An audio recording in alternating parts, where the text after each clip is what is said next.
नमस्कार, जय जोहार। आप देख रहे हैं इंडिया टाउन न्यूज और मैं हूं आपके साथ गीतांजलि मिश्रा। स्वागत है आज के हमारे खास बुलेटिन राजधानी सरकार धानी में, जहां हम आपको छत्तीसगढ़ की महत्वपूर्ण खबरों से रूबरू कराएंगे। तो चलिए खबरों की शुरुआत करते हैं राजधानी से। सरकारी और निजी स्कूलों में अब शिक्षकों की निगरानी का दायरा बढ़ा दिया गया है। पहले आवारा कुत्ते और मवेशियों को रोकने का आदेश था, लेकिन अब स्कूल परिसर के अंदर सांप, बिच्छू और अन्य जहरीले जंतुओं के प्रवेश पर भी रोक लगाने का निर्देश दिया गया है। डीपीआई से यह आदेश प्रदेश के सभी जिला शिक्षा अधिकारी, प्राचार्य और प्रधानाध्यापकों को दिया गया है। काम में टाल मटोल न हो, इसके लिए सुप्रीम कोर्ट के आदेश का सीधा हवाला दिया गया है। डीपीआई के आदेश के बाद बिलासपुर में जिला शिक्षा अधिकारी ने जिला के सभी शासकीय अशासकीय स्कूलों को इसका अनुपालन करने का निर्देश दिया है। गौरतलब है कि आवारा कुत्तों को स्कूल परिसर में प्रवेश से रोकने और उनकी पहचान कर नगर निगम, जनपद पंचायत को सूचित करने का आदेश डीपीआई ने 20 नवंबर को जारी किया था। इसके ठीक बाद अब शिक्षकों के लिए यह आदेश जारी किया गया है कि अब तक जारी हुए आदेश और निर्देशों पर गौर करें तो स्कूल परिसर में खेल रहे बच्चे नदी या तालाब गए और कोई दुर्घटना हुई तो इसका सीधा जिम्मेदार प्राचार्य, प्रधानाध्यापक और शिक्षक होंगे। राजधानी रायपुर में कानूनी व्यवस्था को मजबूत करने, आपराधिक गतिविधियों में लगाम लगाने और अधिकारी कर्मचारियों में अनुशासन कायम करने के मकसद से वरिष्ठ पुलिस अधीक्षक कार्यालय ने देर रात रायपुर जिले के 5 थाने में और अन्य प्रकोष्ठ के प्रभारियों का तबादला सूची जारी किया है। इस तबादले में जिन थानों के प्रभारी प्रभावित हुए हैं उनमें खमतराई, आरंग, तेलीबाधा, खम्हारडिया और राजेंद्र नगर थाना शामिल है। इसके अलावा एसीसीयू के प्रभारी भी हटा दिए गए हैं। अब बात 500 करोड़ की अटैची की करते हैं। पंजाब में इसकी बहुत चर्चा है। अब ये चर्चा छत्तीसगढ़ तक पहुंच गई है। बात कांग्रेस में कलह की है। कांग्रेस नेता और नवजोत सिंह सिद्धू की पत्नी पंजाब कांग्रेस ने पार्टी से निकाल दिया है। कारण है इनका एक बयान। नवजोत कौर सिद्धू पूर्व क्रिकेटर और नेता नवजोत सिंह सिद्धू की पत्नी को इस बयान के कारण कांग्रेस ने इन्हें पार्टी से बाहर का रास्ता दिखा दिया है। नवजोत कौर के इस बयान ने पंजाब समेत देश भर की राजनीति में भूचाल ला दिया है। इसकी आंच छत्तीसगढ़ तक भी पहुंच गई है। नवजोत कौर के बयान पर छत्तीसगढ़ बीजेपी ने सोशल मीडिया में कार्टून पोस्ट कर लिखा, भ्रष्ट कांग्रेस पार्टी के भ्रष्ट कांग्रेसी नेता। इस पोस्ट में एक तरफ सिद्धू और नवजोत कौर दिख रहे हैं और दूसरी ओर टीएस सिंहदेव और भूपेश बघेल। कार्टून में सिंहदेव से भूपेश कहते दिख रहे हैं कि आप भी 500 करोड़ रुपए दिए होते तो 2.5 साल मुख्यमंत्री बन जाते। बीजेपी के इस पोस्ट पर कांग्रेस ने भी पलटवार किया है। इधर पार्टी से निलंबित होने के बाद भी नवजोत कौर के तेवर कम नहीं हुए हैं। उन्होंने साफ कह दिया कि चोरों का साथ नहीं देंगे, चाहे पंजाब हो या छत्तीसगढ़। कांग्रेस की कलह किसी से छुपी नहीं है। जाहिर है पार्टी को मजबूत करने के लिए कांग्रेस को अपनी पार्टी के ऐसे नेताओं का लगाम लगाना होगा।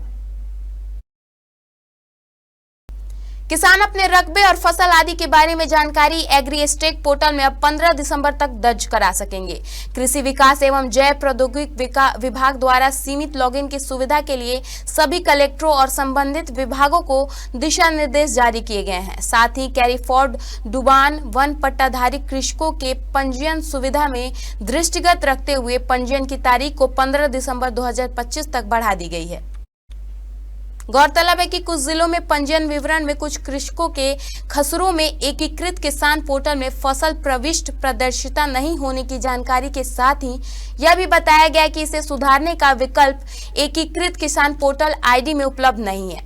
इस प्रकार पंजीकृत कृषकों की मृत्यु होने के बाद उनके वारिसानों के वारिसान पंजीयन का विकल्प उपलब्ध नहीं है। इसके अलावा महाल ग्रामों के खसरों का डाटा एग्रीस्टेक से नहीं मिलने की समस्या आ रही है।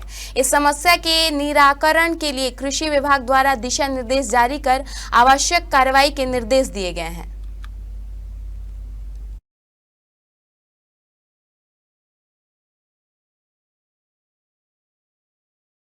वक्त हो चुका है एक छोटे से ब्रेक का। बने रहिए इंडिया टाउन न्यूज के साथ। कभी कभी चेहरे का छुपा दर्द दुनिया नहीं देख पाती है। दाग, मुहासे, झाइयां सब आपके आत्मविश्वास को कम कर देता है, पर अब नहीं, क्योंकि Rukhsana glow and fair face pack जो दे आपकी स्किन को वो प्यार जो सिर्फ प्रकृति दे सकती है। हर लेयर को साफ करे, हर दाग को करे हल्का और आपकी मुस्कान फिर से लौटाए।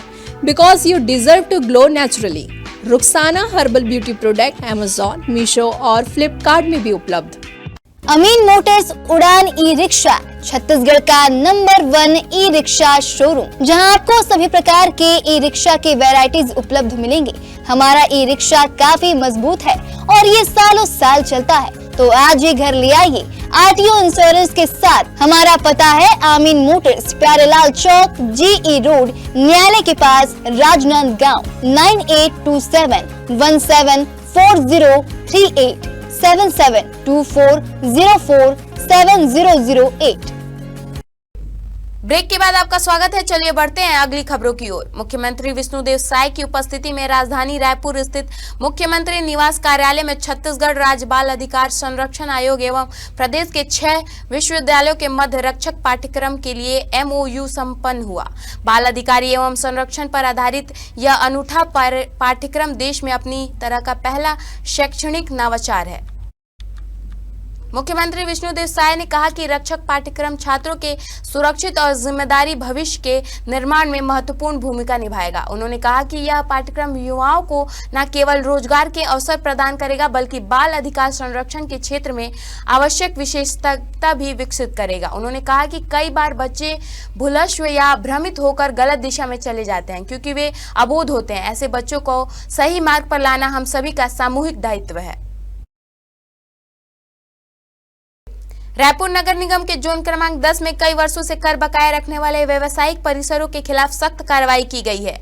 निगम आयुक्त, उपायुक्त और जोन 10 के जोन आयुक्त विवेकानंद दुबे के निर्देशानुसार वार्ड नंबर 50, 52, 53 और 56 में बकाया न चुकाने वाले 9 व्यवसायिक परिसरों को सील कर दिया गया है। इस दौरान ताला लगाते ही 4 बड़े बकायेदारों ने मौके पर ही बकाया भुगतान कर दिया। वहीं 5 बड़े बकायेदारों के संस्थाओं को सीलबंद करने की कार्रवाई की। दरअसल इन परिसरों पर कुल 27,88,649 रुपए की राशि दी थी। नोटिस, डिमांड बिल और अंतिम सूचना के बावजूद कर बकाया नहीं चुकाने पर टीम सीलबंदी के लिए पहुंची। कार्रवाई के दौरान मौके पर 11,88,473 रुपए नगद चौक और RTGS के माध्यम से जमा कराया गया। इस कार्रवाई में जोन 10 के सहायक राजस्व अधिकारी, राजस्व निरीक्षक और सभी सहायक राजस्व निरीक्षक उपस्थित रहे। नगर निगम ने यह स्पष्ट किया कि कर बकाया रखने वाले बड़े बकायेदारों के विरुद्ध आगे भी इस प्रकार की सख्त कार्रवाई की जाएगी। मन्नेनगढ़ में DFO मनीष कश्यप को हटाने की मांग को लेकर यूथ कांग्रेस, जिला कांग्रेस कमेटी और कांग्रेस के वरिष्ठ नेताओं ने DFO कार्यालयों का घेराव किया। विरोध प्रदर्शन इतना तेज हो गया कि कार्यकर्ताओं ने बैरिकेडिंग तोड़, जिसके बाद पुलिस और कार्यकर्ताओं के बीच जमकर धक्का मुक्की हुई। शहर में जगह जगह कश्यप को हटाने की मांग वाले बड़े बड़े होर्डिंग भी लगाए गए।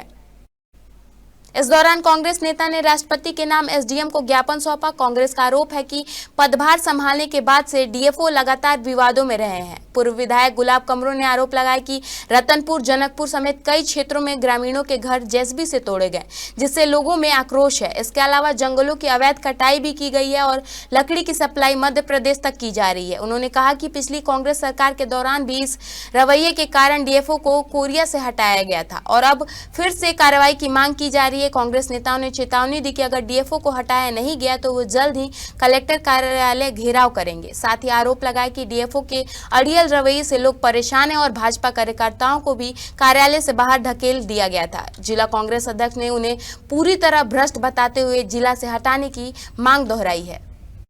जिले में वन विभाग की मनमानी चल रही है। एक DFO जो है मनीष कश्यप किसी की सुनता नहीं, यहाँ तक कि भारतीय जनता पार्टी जो सत्तारूढ़ पार्टी है उसके कार्यकर्ताओं को धक्का मार के बाहर निकाल दिया। अगर इसकी इतनी हिम्मत है तो कांग्रेस के एक कार्यकर्ता को अपने चैम्बर से जिस दिन निकाल के बताएगा उस दिन जानेंगे कि DFO आए।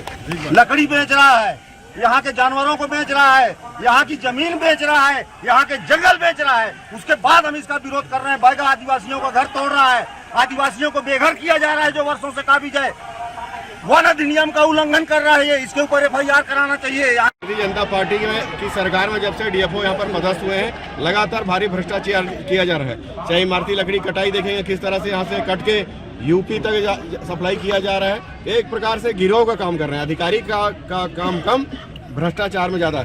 योजनाओं की अगर बात करें तो मैं आपको बताना चाहूंगा, क्योंकि मंच में मैं नहीं बोल पाया, पूरे प्रदेश का ये दूसरा डिवीजन है जहां पैसा आया है। इसलिए कुर्सी का मोह इतना है, इतना पैसा है यहाँ पर। CEA का जो पैसा आया है योजना का ना, करोड़ों रुपया उसके लालच में जाना नहीं चाह रहे हैं। इस प्रकार से सभी विभागों में भ्रष्टाचार हो रहा है। सरकार बहुत बुरी स्थिति में है।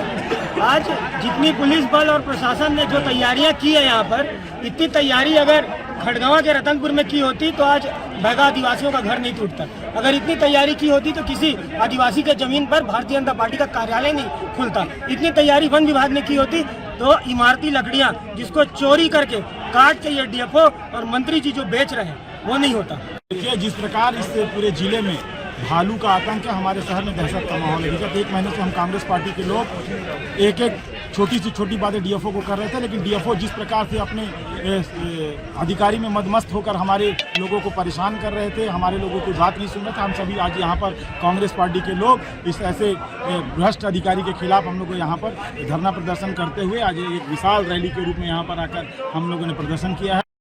छत्तीसगढ़ में साय कैबिनेट ने आत्मसमर्पित नक्सलियों को लेकर बड़ा फैसला लिया है। डिप्टी सीएम अरुण साव ने इस संबंध में जानकारी दी है। जानकारी के अनुसार आत्मसमर्पित नक्सलियों के खिलाफ चल रहे केस समाप्त किए जाएंगे। डिप्टी सीएम अरुण साव ने बताया कि इसके लिए जिला स्तर पर समिति गठित की जाएगी, जबकि प्रदेश स्तर पर मंत्रिमंडलीय उप समिति अंतिम फैसला लेगी। मंत्रिपरिषद ने आत्मसमर्पित नक्सलियों के विरुद्ध दर्ज प्रकरणों की समीक्षा एवं परीक्षण के लिए जिन्हें न्यायालय से वापस लिया जाना है, मंत्रिपरिषद उप समिति के गठन को स्वीकृति दी गई है। यह समिति परीक्षक उपरांत प्रकरणों को मंत्रिपरिषद के समक्ष प्रस्तुत करेगी।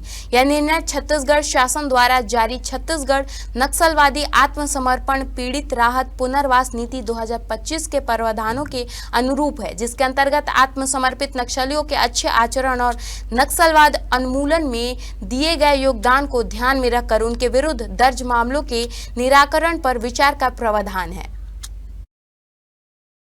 राजधानी में रायपुर के होटल कारोबारी दीपक टंडन ने महिला डीएसपी कल्पना वर्मा पर रिश्वत, ब्लैकमेलिंग और धोखाधड़ी जैसे गंभीर आरोप लगाए हैं। कारोबारी टंडन का दावा है कि डीएसपी ने पहले उन्हें लव ट्रैप पे फंसाया और शादी का झांसा देकर उनसे करोड़ों रुपए महंगी गाड़ी और कीमती गहने ले लिए। वहीं डीएसपी कल्पना वर्मा ने सभी आरोपों को निराधार और साजिश बताया। फिलहाल दोनों पक्षों की शिकायत पर पुलिस ने एफआईआर दर्ज नहीं की है। इसके बाद यह मामला कोर्ट पहुंच गया। आपको बता दें कि कल्पना वर्मा जब महासमुंद में पदस्थ थी तो साल 2021 में वो अपने कुछ साथियों के साथ टंडन के होटल पहुंची थी। कल्पना का एक बैचमेट और टंडन आपस में म्यूचुअल फ्रेंड थे। इसी ने टंडन और कल्पना की मुलाकात कराई थी।